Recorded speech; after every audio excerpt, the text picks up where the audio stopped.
안녕하십니까. 에브리데이 드림 메시지의 김동균 목사입니다. 2014년에 나온 영화 중에 메이즈 러너라는 영화가 있습니다. 이 영화를 보고 나서 우리의 인생 자체가 여러 갈래의 미로 속에서 길을 찾아 떠나는 여행이 아닌가 이런 생각을 했습니다. 이 내용은 간단합니다. 어느 날 갑자기 자신들의 이름이 제외된 채 모든 기억이 삭제된 그런 채로 음원의 장소에 보내진 여러 명의 소년들이 있습니다. 그들이 거대한 미로에 갇혀서 생존을 위해서 자급자족을 하면서 살아갑니다. 그런데 밤마다 변하는 이 미로 속에서 그 미로를 달리고 수색하고 지도를 만드는 러너들이 있었습니다. 탈출구를 찾아서 미로 속에 들어간 이 소년들은 괴물 그리버를 만나게 되는데 쫓고 쫓기는 그런 추격전이 계속되고 있습니다. 그들은 미로에 대한 지도를 그렸지만 사실 미로에는 출구가 없다는 비밀을 밝혀내고 또 움직이는 미로가 변하는 패턴이 있다는 것을 알게 되었습니다. 그들은 미로를 지키는 괴물을 피해서 가까스로 비밀번호를 입력해서 미로를 탈출하는 데 성공합니다. 만일 그들에게 제대로 된 지도가 있었다면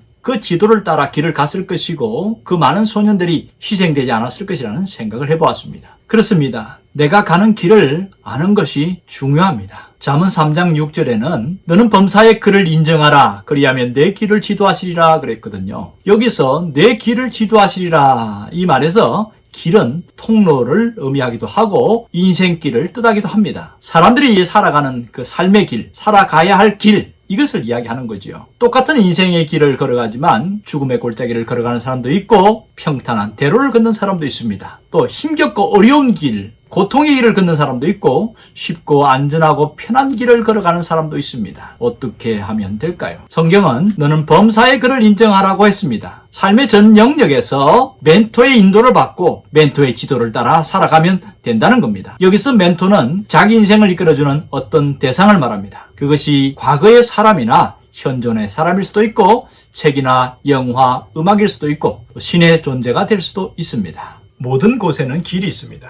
사람이 가는 길도 있고 동물이 가는 길도 있고 또 철새가 가는 길도 있습니다. 물고기가 가는 길도 있습니다. 물고기 중에 회귀 본능을 가진 연어는 길을 떠나서 태어난 곳으로 돌아갑니다. 우리가 살아가는 모든 곳에는 길이 있습니다. 바다에는 선박이 지나가는 해로가 있고 하늘에는 항공기가 다니는 항공로가 있고 육지에는 도로가 있습니다. 그 길은 사람도 가고 자동차도 갈 수 있는 길입니다. 사람도 마찬가지입니다. 사람이 살아가면서 가는 그 길을 인생길이라고 합니다. 인생길을 가는 동안 생각하지도 않은 암초나 웅덩이에 빠지기도 하고 광야도 만나기도 하고 때로는 터널에 들어가기도 하고 굽어지고 좁은 길로 가기도 하고 깎아진 절벽을 가기도 하지만 반면에 탄탄대로를 가는 경우도 있습니다. 사람은 누구나 쉽고 편한 길, 평평하고 안전한 길을 가기를 원합니다. 하지만 우리의 인생은 하나의 길만 있는 것이 아닙니다. 두 갈래 길 혹은 여러 갈래의 길이 놓여 있습니다. 언제나 한 가지 길을 선택하여 가야 할 때가